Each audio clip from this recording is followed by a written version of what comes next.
Move on for our topic cerebrovascular diseases. First, just a brief review of the previous class. In the previous class, we have learned what are the cerebrovascular diseases in the form of ischemic stroke, hemorrhagic stroke, and cerebrovascular anomalies. We had learned about the different definitions, approach to the patient, and the pathophysiology of ischemic stroke, and the management and the treatment of ischemic stroke in the form of medical support, IV thrombolysis in the form of RT tissue plasminogen activator, endovascular techniques, and the thrombotic treatment in the form of platelet inhibition and low molecular weight heparin, neuroprotection, stroke centers, and rehabilitation. So we now come to the etiology. We move on for our next part, that is etiology. Although the initial management of acute ischemic stroke often does not depend upon the etiology, establishing a cause is essential in reducing the risk of recurrence. So this is the importance of finding the cause of ischemic stroke, because if we do not know the cause of the ischemic stroke, we cannot prevent the recurrences, and we have to focus on the atrial fibrillation and carotid atherosclerosis. Now, in the clinical examination, we should focus on the peripheral and cervical vascular system. We should do auscultation for the carotid arteries for the bruit, blood pressure measurement, and the blood pressure comparison between the arms. We have to auscultate for the heart for finding the arrhythmias or the murmurs. We have to look for the extremities for the evidence of peripheral emboli. We have to look for the retina. We have to see of the retina for the effect of hypertension and cholesterol emboli. If the patient is having a hypertension and dyslipidemia, these patient may have the emboli in the retinal arteries, which is known as Holland-Cost plates. Now come to the different types of the ischemic stroke. First is the cardioembolic stroke. So there are different types of ischemic stroke. The first and the most important one is the cardioembolic stroke. This cardioembolic stroke, it is responsible for 20% of all ischemic stroke, and as the name suggests, that is, it is the cardiac origin and in the form of embolization, that is known as the cardioembolic stroke. The stroke which is caused by the heart disease is primarily due to embolism of the thrombotic material which is forming on the arterial or the ventricular wall of the left heart walls. So there is a formation of the thrombus on the atrial or the ventricular wall of the left heart walls, like the mitral wall and the aortic wall. So there is a formation of thrombus, and there is a dislocation of a part of the thrombus, leading to the embolization to the cerebrovascular arteries. And if it leads to the major part of the thrombus, it leads to the stroke and TIA if this thrombus fragments or lies quickly. And what are the characteristics of cardioembolic stroke? That is, it is of sudden onset. There is a maximum neurological deficit at once, and petechial hemorrhages can occur within the ischemic territory, and emboli from the heart most often lodges in the middle cerebral artery, posterior cerebral artery, or one of their branches, or infrequently the anterior cerebral artery. So if the patient is having a cardioembolic stroke, it is most often goes to the either middle cerebral artery or the posterior cerebral artery, and occasionally into the anterior cerebral artery. And now come to the causes of cardioembolic stroke. There are different causes, but the most significant causes are: first is the non-rheumatic atrial fibrillation. The non-rheumatic atrial fibrillation, it is the most common cause of cerebral embolism, and the stroke risk can be calculated using the CHATS-2 score. There is a score which is calculated in the patients of atrial fibrillation, and we can calculate the stroke risk in these patients by this score. Here the C stands for the congestive heart failure, H stands for the hypertension, A stands for the age, that is more than 75, D stands for diabetes mellitus, S stands for the stroke. All the C, H, A, D are given number 1, but in the S, if the patient is having a history of stroke or TIA, the points are given 2, and we calculate all these points. If this score is 0, then recommendation is either you should give aspirin or no antithrombotic treatment is required. If this score is 1, you can give either aspirin or VK, that is vitamin K antagonist. If this score is more than 1, then the recommendation is to give the vitamin K antagonist. So this score is calculated in the patients who are suffering from atrial fibrillation, and we have to give according to the drug according to the score. And other causes apart from atrial fibrillation are the myocardial infarction, prostrated valves, rheumatic heart disease, and ischemic cardiomyopathy. So these are the other important causes of cardioembolic stroke. And myocardial infarction, especially when transmural and involving the anteroapical ventricular wall, and the risk is reduced by anticoagulation. If we start anticoagulation in the patient suffering from myocardial infarction, we can reduce the risk of stroke. And in the rheumatic heart disease, there is an increased incidence with prominent mitral stenosis or atrial fibrillation. If the patient is having the rheumatic heart disease, or he is suffering from mitral stenosis or the atrial fibrillation, the risk of stroke is increased. So we have to give appropriate prophylactic treatment. If the patient is suffering from cardioembolic stroke, we have to do the complete neurologic examination. It is done to localize the site of stroke. An imaging study of the brain is required for patients being considered from thrombolysis. This is required because whether we have to go for thrombolysis or not, for that we require the NCCT head. And a ECG may demonstrate the arrhythmias or reveal MI, that is myocardial infarction. So ECG may demonstrate either arrhythmias in the form of atrial fibrillation or MI. Or other tests are chest X-ray, urine analysis, CBC, blood sugar, serum lipid profile, ESR, serum electrolytes, creatinine, blood urea nitrogen, prothrombin time, activated partial thromboplastin time, and serology tests for syphilis. So these are the examination and imaging for the cardioembolic. There is a term which is known as paradoxical embolization. What means the paradoxical embolization? Usually the embolization occurs from the left side, because in the left side we have got the pure blood, and this pure blood goes into the aortic circulation through the arch of aorta. Paradoxical embolization occurs when the venous thrombi migrate to the arterial circulation. How the venous thrombi comes to the arterial circulation? From the right side to the left side by a patent foramen ovale or atrial septal defect. If the patient is having a foramen ovale or a atrial septal defect between the two atria, between the right atrium and the left atrium, this thrombus can goes from the right side to the left side, and it can lead to the paradoxical embolization. This paradoxical embolization is detected through bubble contrast echo. If we are suspecting the paradoxical embolization, this is the test of modality, that is the bubble contrast echo. And that bacterial endocarditis, if the patient is suffering from bacterial endocarditis, it can produce the valvular vegetations, which can give rise to the septic emboli. Mycotic aneurysms, which are caused by the septic emboli, can give rise to the subarachnoid hemorrhage or the intracerebral hemorrhage. Now, if it come to the next type of the ischemic stroke, that is the artery embolic stroke. In the previous, that was the cardioembolic stroke, and this is the another part of ischemic stroke, that is artery to artery embolic stroke. Thrombus form in the artery to artery embolic stroke. There is a thrombus formation on the atherosclerotic plates. This may embolize to intracranial arteries, producing the artery to artery embolic stroke. So there is a atherosclerotic plaque in the one artery, and the thrombus is formed on this atherosclerotic plaque, and it may embolize to the intracranial arteries, producing the artery to artery embolic stroke. And how it differentiates from the cardioembolic stroke? Unlike the myocardial vessels, the artery to artery embolism rather than local thrombosis is the dominant vascular mechanism causing the brain ischemia. Here usually the embolic phenomena is more prominent rather than the local thrombosis. And embolic sources are the diseased vessels in the aortic arch, common carotid arteries, internal carotid arteries, basilar arteries, vertebral arteries, and carotid bifurcation.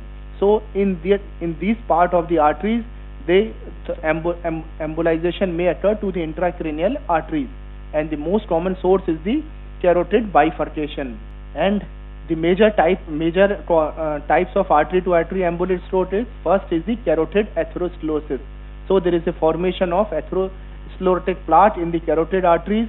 So atherosclerosis within the carotid artery occurs most frequently within the common carotid bifurcation and proximal internal carotid artery. Here the maximum chances of atherosclerotic plaque formation is there, either at the bifurcation of common carotid artery or at the proximal part of internal carotid artery. And the risk factors for carotid atherosclerosis are the male sex, older age, diabetes, smoking, hypertension and hypercholesterolemia. In these patients, there is more chances of developing carotid atherosclerosis. This carotid atherosclerosis produces 10% of the ischemic stroke. And here the classification, it is based on whether the stenosis is symptomatic or the asymptomatic. We can classify carotid atherosclerosis on the basis of whether the stenosis is symptomatic or asymptomatic and what is the degree of stenosis. And we label as symptomatic when the patient has experienced a stroke within the vascular distribution of the artery and it is associated with the greater risk of subsequent stroke. So either the patient is having symptoms or not, or what is the degree of stenosis. On that basis we can classify the carotid atherosclerosis. And other causes of artery to artery embolic stroke are, so the most common cause of the artery to artery embolic stroke is the carotid atherosclerosis, and other causes are intracranial atherosclerosis. The intracranial atherosclerosis produces stroke either through the embolic mechanism or by in situ thrombosis. So whenever there is a thrombus formation of the atherosclerotic plaque in the intracranial arteries, it can also produce the artery to artery embolic stroke either through the embolic mechanism or by in situ thrombosis. And it is common in the African, Americans and Asian persons. And apart from the carotid atherosclerosis, dissection. The aortic dissection is very important cause of also artery to artery embolic stroke. This dissection is common source in the young. Internal carotid, vertebral arteries or arteries beyond the circle of the Willis. These are the common parts where you can see the dissection. Characteristics are, it is painful and it precedes the stroke by hours or days, and causes of the dissection can be the connective tissue disorders like Ehlers-Danlos syndrome, Marfan disease, cystic medial necrosis, fibromuscular dysplasia and trauma. And the most of the dissections heal spontaneously, and stroke or TIA beyond 2 weeks are uncommon. And the treatment of dissection is, we start with the anticoagulation followed by the antiplatelet. This dissection can be the intracranial dissection or the extracranial dissection. The extracranial dissection usually does not produce hemorrhage because of the tough adventitia of the vessels, while the intracranial dissection may produce the subarachnoid hemorrhage because vessels are thin and may form the pseudoaneurysm. So this is the important difference between the extracranial dissection and intracranial dissection. You may find hemorrhage in the intracranial dissection but not in the extracranial dissection. Lacunar infarctions are also important cause of this. Now come to the next part of the ischemic stroke, that is the small vessel stroke. So first is cardioembolic stroke, second is the artery to artery embolic stroke, then third type of the ischemic stroke is small vessel stroke. Whenever there is a obliteration of the small vessels, it produces the lacunar infarction. The infarction following the atherothrombotic or lipohyalurotic occlusion in a small artery in the brain, and it accounts for 20% of all strokes. It produces the small vessel stroke, and pathophysiology is arteries which give rise to 30 to 300 micrometer branches that penetrate the cerebrum or the brainstem. These arteries can be in the form of middle cerebral artery, circle of Willis, anterior and posterior communicating artery, basilar artery and the vertebral arteries. Whenever there is involvement of these arteries, it will produce the lacunar infarction and the small vessel stroke. Small branches, they can occlude either by the atherothrombotic disease at its origin. Thrombosis causes the small infarcts called the lacunae, and the infarct size is 3 mm to 2 cm, and either there is a development of lipohyalurotic thickening. So this is the pathophysiology of development of small vessel stroke. Either there is a atherothrombotic disease or there is a lipohyalurotic thickening. and the risk factors are the age and the hypertension. And clinical manifestations of the small vessel stroke are dependent upon the involvement of the lesion. So these are known as the lacunar syndromes. The lacunar syndromes can be the pure motor hemiparesis, and the patient develops pure motor hemiparesis when the lymphat is located in the posterior limb of the internal capsule or the basis pointis. So whenever there is an infarction in the internal capsule, posterior limb or the basis pointis, it will lead to pure motor hemiparesis, and it involves mostly the arm, face or the legs. Pure sensory stroke when the infarct is located in the ventral thalamus, it will lead to the pure sensory stroke. Ataxic hemiparesis when the infarct is located either in the ventral pons or the internal capsule. Dysarthria and clumsy of the hand when the infarct is located in the ventral pons or the genu of the internal capsule. So according to the location of the infarct, the patient may present to you with different types of syndromes, which are known as the lacunar syndromes. And clinical manifestations of small vessel stroke, the patient will have the transient symptoms which may occur several times a day and last only a few minutes, and a large vessel source may manifest initially as a lacunar syndrome. So if the patient is having a large vessel stroke, initially it may present as a small vessel stroke followed by the large vessel stroke.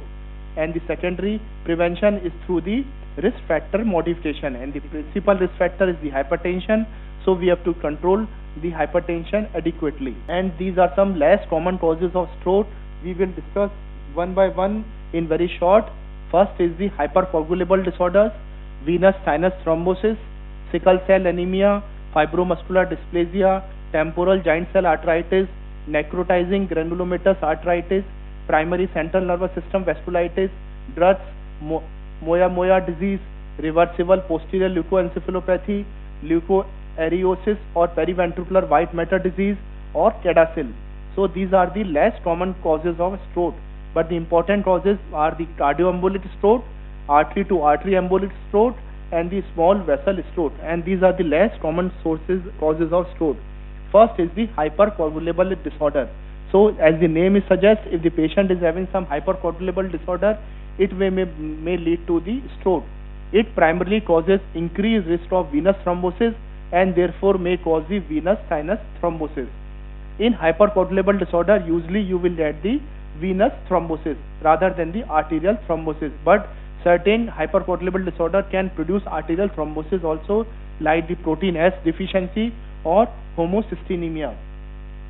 SLE with Libman-Sack endocarditis, these can also lead to the stroke, and in these patients you require the long-term anticoagulation to prevent the further stroke. So hypercoagulable disorders. Venous sinus thrombosis. In the venous sinus thrombosis, the location is either lateral sinus or the sagittal sinus or the small cortical vessels, and this venous sinus thrombosis occurs as a complication of oral contraceptive use, pregnancy or the postpartum period, inflammatory bowel disease, intracranial infections, dehydration or thrombophilia. So these are the conditions in which you can get the venous sinus thrombosis, and this venous sinus thrombosis manifests as headache, focal neuralgic symptoms, and CT is normal unless there is a presence of hemorrhage, and there will be the signs of increased intracranial pressure or coma ingerita decrease. And the diagnosis is done either through MR or CT venography. So if you are suspecting the venous sinus thrombosis, you require the venography, and the treatment is IV heparin regardless of the intracranial hemorrhage, and vitamin K antagonist if without hypercoagulability, and anticoagulation is continued indefinitely if thrombophilia is diagnosed. So this is the venous sinus thrombosis. Sickle cell anemia, which is known as the SS disease, can also lead to the stroke, and particularly in children, and it is predicted by the high velocity of the blood flow within the middle cerebral artery using transcranial Doppler ultrasonography, and the treatment is aggressive exchange transfusion. Fibromuscular dysplasia also can affect the cervical arteries, and carotid or the vertebral artery shows multiple rings of segmental narrowing alternating with dilatation. And occlusion, it is usually incomplete, and it is more common in women, and it is often asymptomatic but may be associated with audible brew, TIA or stroke, This fibromuscular dysplasia may involve the renal arteries and producing the hypertension, and treatment is either in the form of anticoagulation or the antiplatelet. Temporal giant cell arteritis can also produce the stroke, and it is common in the elderly, with the temporal arteries undergoing subacute granulomatous inflammation with the giant cell. And this in temporal giant cell arteritis, you can find the blindness due to occlusion of posterior ciliary arteries, which can be prevented with the use of steroids, and it rarely causes the stroke because the internal carotid artery is not inflamed. And one term is the Takayasu arteritis.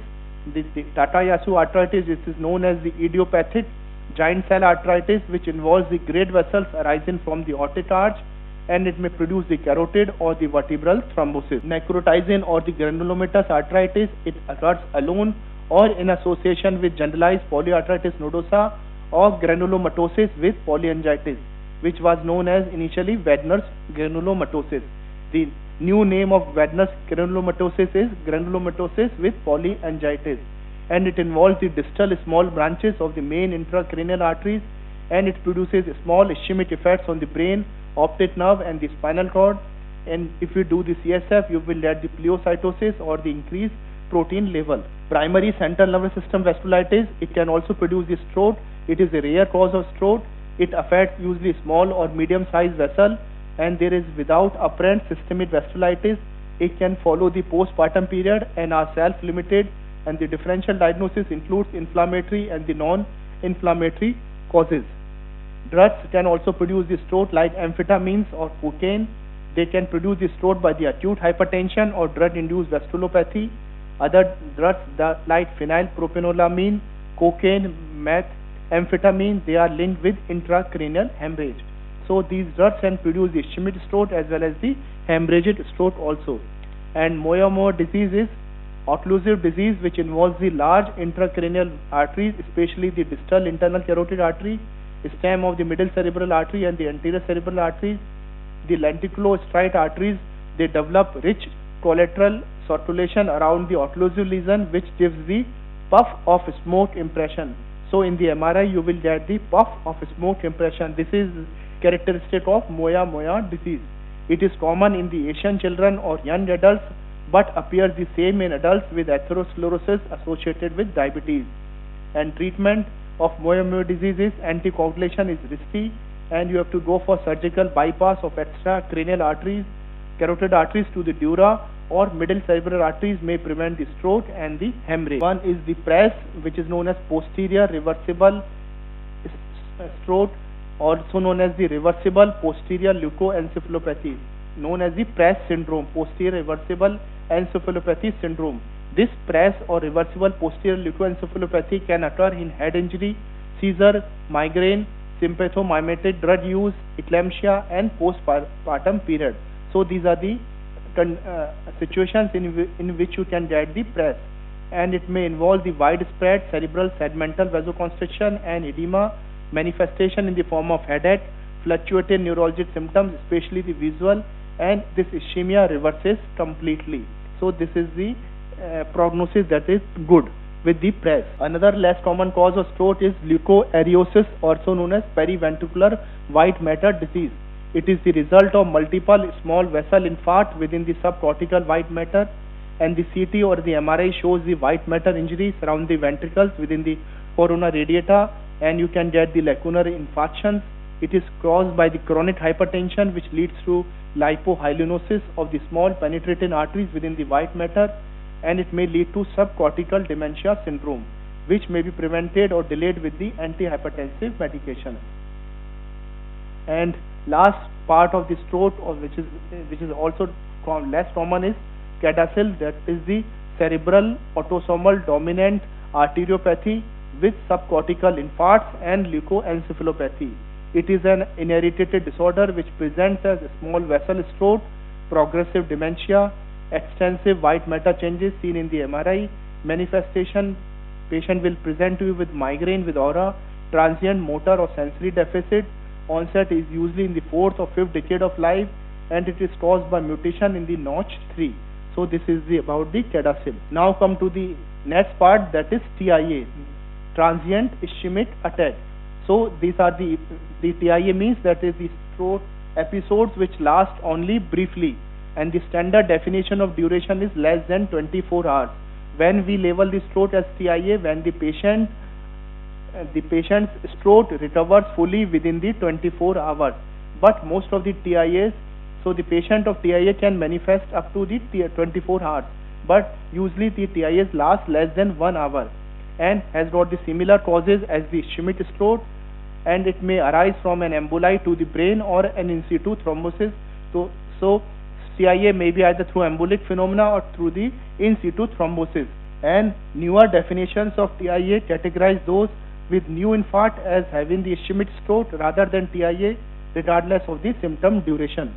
So in the TIA you may get the amaurosis fugax. What is amaurosis fugax? There is transient monoocular blindness which results from emboli to the central retinal artery of the one eye, and it indicates the carotid stenosis or local ophthalmic artery disease. And the risk of stroke after the TIA is 10 to 15% in the first 3 months, with most of the events occurring in the first 2 days. And the risk is estimated using the ABCD2 method. And the improvement characteristic of the TIA is contraindication to the thrombolysis. If you are suspecting that this patient may improve by own, then the patient does not require the thrombolysis. And general principles for the TIA, that is identification and the control of modifiable risk factors.